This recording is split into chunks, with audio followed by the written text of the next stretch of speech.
Hello everyone. सो आज यहाँ पे हम लोग देखने वाले प्लासी का युद्ध देखेंगे और साथ में यहाँ पे हम लोग बक्सर का भी युद्ध देखेंगे। अब ये प्लासी का युद्ध होने का कारण थोड़ा सा हम लोग जानने की कोशिश करें। इससे पहले हम लोग आप लोग को बता दें कि पूरे भारत पे ऑलमोस्ट अंग्रेज का शासक हो चुका था, मतलब अंग्रेज पूरे भारत को अपने में मिला चुका था।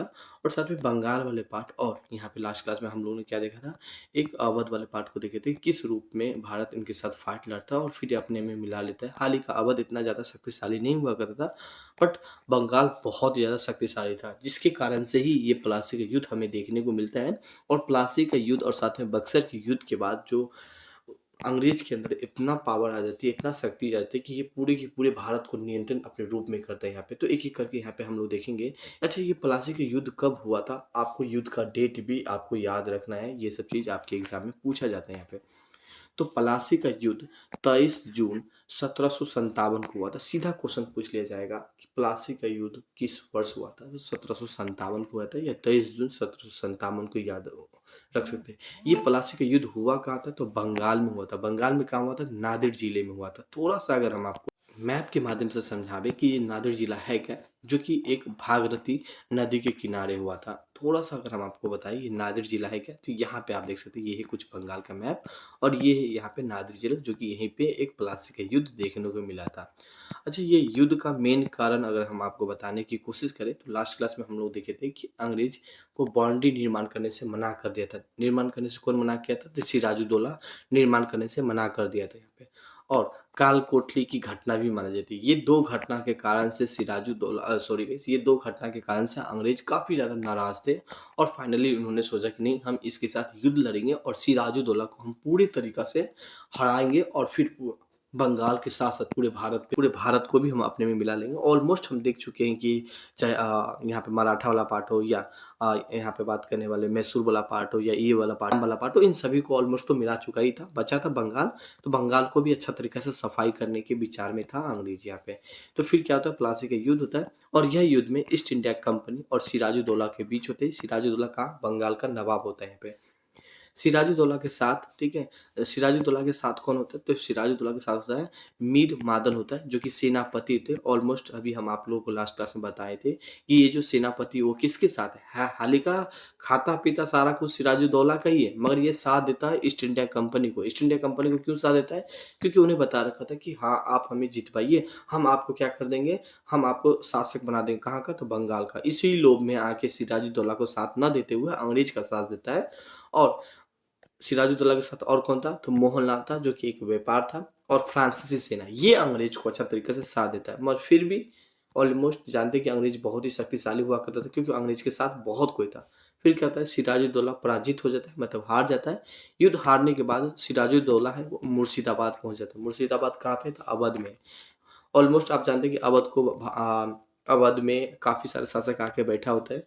एक शासक जो दिल्ली के भी शासक अवध में ही आके बैठे होते हैं। फिर यहाँ पे बात करें, सिराजुद्दौला जो बंगाल के शासक होते हैं वो भी अवध में जाके बैठते हैं। और अवध का खुद शासक अपना होते ही होते हैं, जो कि ये भी अंग्रेज से नाराज चलते हैं। हम लोग लास्ट क्लास में अवध भी देखे थे और अवध को भी भारत को अपने कब्जे में मिला लेते हैं यहाँ पे। नौ आगे यहाँ पे थोड़ा सा देखने की कोशिश करें। यह युद्ध का परिणाम होता है कि रॉबर्ट क्लाइव बंगाल का गवर्नर बन जाता है। अब जो बंगाल का हम बात करने वाले जो शासक था सिराजुद्दौला यहाँ पे, वो तो भाग के चला जाता है। तो बचा का बंगाल को कौन संभालेगा, तो बंगाल को कौन संभालेगा, तो अंग्रेजी संभालेगा भाई। इनसे ही फाइट लड़ा और वही हार गया, तो रॉबर्ट क्लाइव बचा। बट रॉबर्ट क्लाइव क्या आपको लग रहा है कि सीधा बंगाल पे सीधा शासक करेगा, नहीं। बंगाल का कोई एक रहने वाले जो कि मतलब अंग्रेज के करीबी है, उनको यहाँ का शासक बनाता है। आगे यहाँ पे देखेंगे किसको शासक बनाता है, तो यहाँ पे हम मीर जाफर को शासक बनाते हैं। थोड़ा सा देखें, कंपनी को 24 परगना, ठीक है, 24 परगना मतलब 24 जिले की जमींदारी मिल जाती है। हाँ, तो मीर जाफर, ठीक है, कंपनी ने मीर जाफर को बंगाल का गवर्नर, यहाँ पे आप देख सकते हैं, मीर जाफर को बंगाल का गवर्नर बना दिया जाता है। और इतिहास में प्रथम क्रांति माना जाता है इन्हें, याद रखिएगा, काफी ज्यादा एक महत्वपूर्ण है। और ऐसे ही आप देखिए, जैसे ये इतिहास का एक प्रथम जो क्रांति माना जाता है ना, यहाँ से आप देखोगे कि कहीं ना कहीं जो इंडिया है बहुत ही कमजोर, जो बंगाल वाले पार्ट है, पूरे भारत में देखिए ना कि सभी के साथ फाइट लड़ा और हारता गया। अब बंगाल बचा, बंगाल के साथ वो भी हार गया और वो भी भाग के चला गया। कहाँ चला जाता है, अवध भाग जाता है और वहां भी चला जाता है, मतलब वहां जो बंगाल के शासक वो भी हार के चला जाता है यहाँ पे। तो ज़ाहिर-सी बात है भाई, बंगाल को कौन चलाएगा? तो बंगाल को जो बंगाल के आदमी वही तो चलाएगा, सीधा तो सीधा अंग्रेज़ तो नहीं चला पाएगा, है ना? वो चलाता है, पहले धीरे पहचान बनाने में थोड़ा समय लगता है क्योंकि लोग उनको पहचानता नहीं है अभी अंग्रेज़ को, जिसके कारण से वो सीधा गद्दी पे नहीं बैठता है। किसी बंगाली को बैठाता है और उन्हें ये बोलता है कि मैं जो बोलूँगा आपको वो करना होगा। तो मीर जाफ़र बोलता है ठीक है, आप जो बोलिएगा हम वो करेंगे, बस आप हमें शासक बना दीजिए। तो देखते हैं 1757 से लेके 1760 यहाँ पे देखेंगे और यहाँ पे देखेंगे मीर जाफ़र का समयकाल और देखेंगे इसके समयकाल में क्या होता है। यह सिराजुद्दौला का सेनापति था। ऑलमोस्ट आपको हम बताए थे लास्ट क्लास में कि जो भी इनका सेनापति था सभी को अंग्रेज अपने में मिला लिया था। इसे रॉबर्ट क्लाइव को क्या कहता है, गधा कहा जाता है। मतलब गवर्नर, बंगाल का गवर्नर कौन बन गया, रॉबर्ट क्लाइव बन गया। मगर अभी भी बात करें बंगाल का शासक के रूप में मीर जाफर को ही बनाया यहाँ पे। तो इन्हें रॉबर्ट क्लाइव को गधा कहा जाता है। सीधा क्वेश्चन पूछ लिया जाएगा, रॉबर्ट क्लाइव को गधा किसे कहा जाएगा? तो आपके ऑप्शन होगा मीर जाफर, आप उन्हें टिक लगा लीजिएगा। नौ, पलासी लड़ाई के पलासी की लड़ाई में अंग्रेज के साथ दिया था। यहाँ पे पलासी की लड़ाई में जो मीर जाफर था वो अंग्रेज का साथ दिया था और कुछ दिन के बाद उन्हें हटा दिया जाता है। यहाँ पे अंग्रेज को पसंद नहीं आता, किसी रीजन वजह से इन्हें हटा दिया जाता है। फिर इन्हें हटाने के बाद किन्हें नियुक्त करता है? तो मीर कासिम को नियुक्त करता है। इसका समय काल भी आप देख सकते हैं 1760 से लेकर 1763 और ये है कुछ मीर कासिम। अब यहाँ पे देखेंगे ये मीर जाफर का दामाद था। यहाँ पे किसका दामाद था? मीर जाफर का दामाद था। इसे बंगाल का नवाब बना दिया जाता है। इसने वर्धमान, मिदनापुर, चटगांव को दीवानी दे दिया था। किसे दे दिया था? तो अंग्रेज को दे दिया था। अब अंग्रेज जो बोलेगा सीधा सीधा करना है। अंग्रेज यानी एक तरीके से डकैत था, सीधा बोलो। ये भारत का पैसा ले जाके फिर अपने देश ले जाता था। तो काफी सारा वो मतलब भारत का सामान को अपने साथ ले जाता था। बट भाई यहाँ पे आप देख रहे हो कि खुद एक एक करके सभी के साथ फाइट लड़ा और अंग्रेज से ज़्यादा शक्तिशाली तो कोई नज़र तो आ नहीं रहा है अभी तक। आगे यहाँ पे देखिए, इसने अपनी राजधानी कहाँ बनाई थी? मुर्शिदाबाद से मुंगेर कर दिया था। मुंगेर क्यों कर दिया था?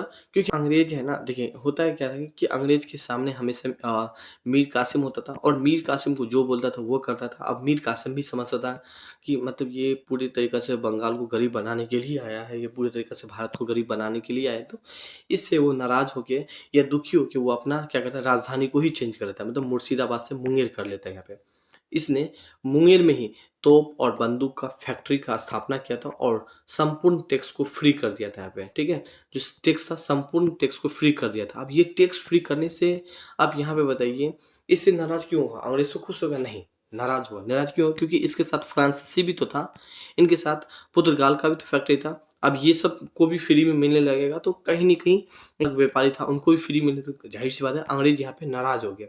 अब नाराज हो गए तो इनको भी हटा दिया जाता है। अंग्रेज के द्वारा टैक्स का दुरुपयोग के रोकने के लिए मीर कासिम को भी हटा दिया जाता है। फिर किसे बैठाता है? तो मीर जाफर को ही बैठाता है।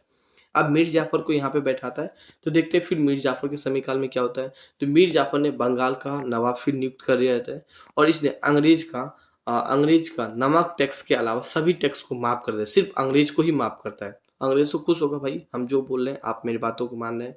फिर इसके समय काल में क्या होता है? बक्सर का एक युद्ध होता है। इसी के समय काल में एक बक्सर का युद्ध होता है, हम देखेंगे। अब हम लोग यहाँ पे देखेंगे बक्सर युद्ध। अच्छा, ये बक्सर युद्ध होता क्यों है इसको हम देखेंगे। ऑलरेडी आपको मालूम है कि मीर कासिम नाराज हो गया था। किससे? तो अंग्रेज से नाराज हो गया था, इन्हें हटा दिया गया था। तो कहीं ना कहीं वो कोशिश कर रहा है किस तरह अंग्रेज यहाँ पे हट जाए, पहला। दूसरी बात है कि सिराजुद्दौला, आपको याद है कि सिराजुद्दौला बंगाल का शासक हुआ करता था, काफी ज्यादा शक्तिशाली हुआ करता। वो भी ऑलरेडी प्लासी के युद्ध में हार के कहाँ पे? मुर्शिदाबाद पहुंच गए और मीर कासिम भी मुर्शिदाबाद पहुंच जाएगा। और साथ में दिल्ली का एक शासक हुआ करता था शाह आलम द्वितीय, वो भी यहीं पे बैठ के प्लानिंग करता है कि हमें किस रूप में अंग्रेज को किस रूप में हमें हराना है और अंग्रेज को जहां से आया वहां भेज देना है, यहाँ पे यूरोप भेज देना है। तो इसका प्री प्लानिंग करता है। फिर प्लानिंग होने के बाद अंग्रेज को निमंत्रण देता है कि भैया आप आइए और मेरे साथ युद्ध लड़िए। फिर अंग्रेज पूरा प्लानिंग के साथ एक अपने प्लानिंग के साथ जाता है कहाँ? बक्सर में युद्ध होगा। तो इधर से सारे कोई आते हैं, मीर कासिम आते हैं, इनके अलावा सिराजुद्दौला आते हैं, शाह आलम द्वितीय आते हैं, सभी कोई आते हैं। और फिर क्या होते हैं यहाँ पे? इधर से अंग्रेज होते हैं। तो अंग्रेज ऑलमोस्ट जानते हैं काफी ज्यादा शक्तिशाली होते हैं और अंग्रेज के अंदर एक पावर तो आ ही चुका था और अंग्रेज भारत के एक सारे कुछ समझ चुका था कि भाई भारत के आदमी को हराना है तो हमें क्या करना होगा। तो ऑलमोस्ट बक्सर जाता है और यहाँ भी फाइट लड़ने की कोशिश करता है। तो थोड़ा सा देखेंगे यहाँ पे 22 ये युद्ध हुआ कब था, डेट याद रखिएगा, सीधा क्वेश्चन पूछ लिया जाएगा। 22 अक्टूबर 1764 का बक्सर का युद्ध होता है। कब होता है? तो 22 अक्टूबर 1764 याद रखिएगा, सीधा क्वेश्चन पूछ लिया जाएगा। इस युद्ध में बात करने वाला है जो अंग्रेज था, ठीक है, अंग्रेज की ओर से कौन था? तो हेक्टर मुनरो था। और साथ में इधर हम बात करने वाले तो 3 राजा था। 3 राजा कौन था? तो मीर कासिम था, ऑलरेडी बंगाल का एक नवाब बनाया गया था, सिराजुद्दौला, जो कि मीर कासिम से भी पहले बहुत ही ज़्यादा शक्तिशाली हुआ करता था। और दिल्ली का राजा शाह आलम द्वितीय। इन सभी के बीच में क्या होता है? ये तीनों एक साथ होते हैं, इधर हेक्टर मुनरो अकेले होता है।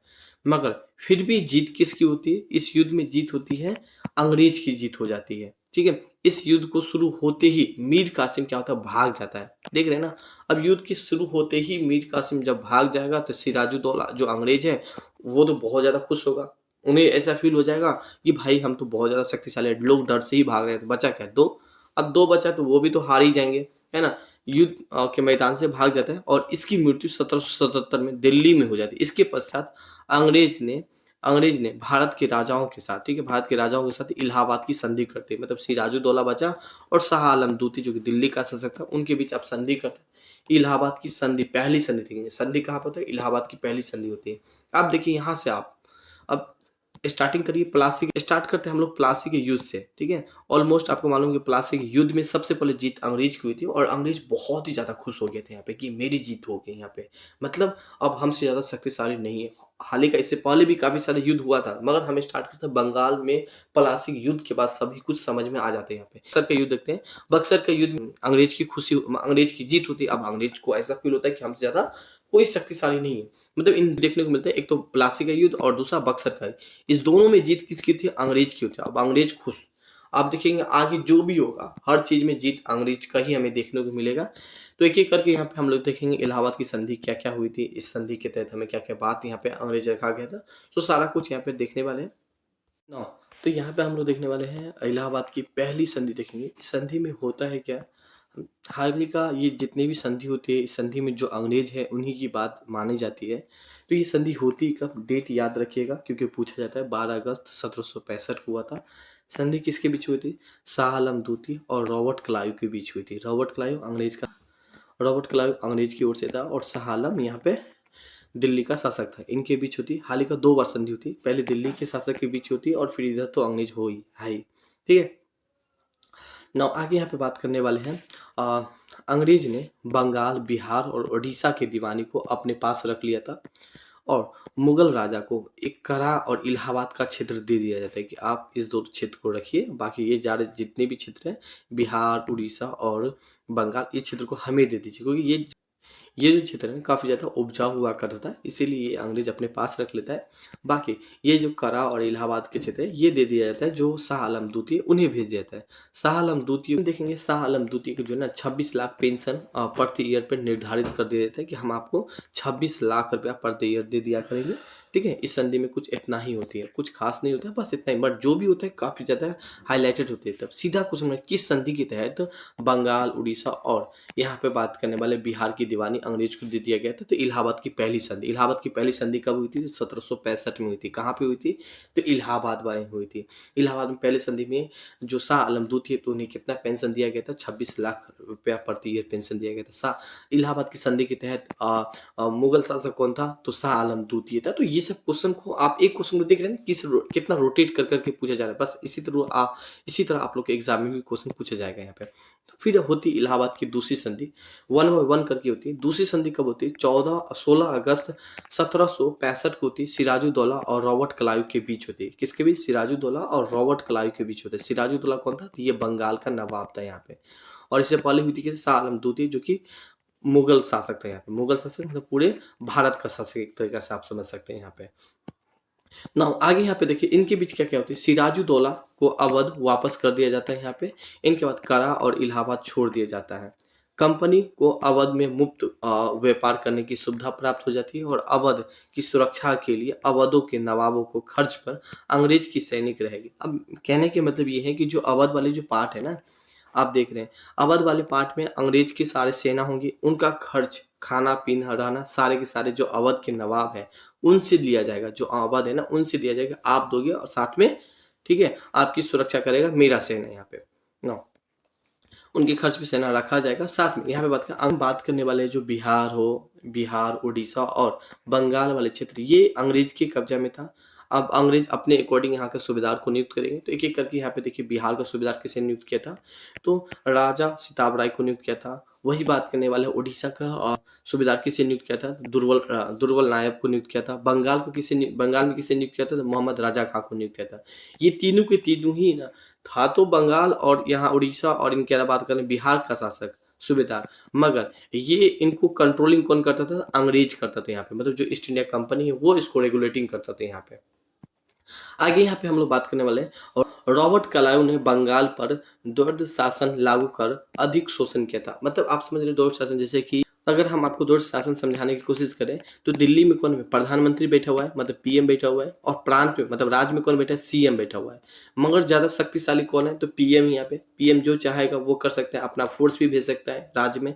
तो बस यही इनको ही बोला जाता है द्वैध शासन। इस शासन को लागू करवा दिया था किसने, तो रॉबर्ट क्लाइव ने किया था। सीधा क्वेश्चन, के एम पनिकर ने डाकुओं का राजा कहा था, किसे कहा था, तो रॉबर्ट क्लाइव को कहा था। इसका नाम जरूर हाईलाइट करिएगा। फिर वार्डिंग हस्टिंग आता है 1772 में। ये द्वैध शासन को समाप्त कर दिया जाता है।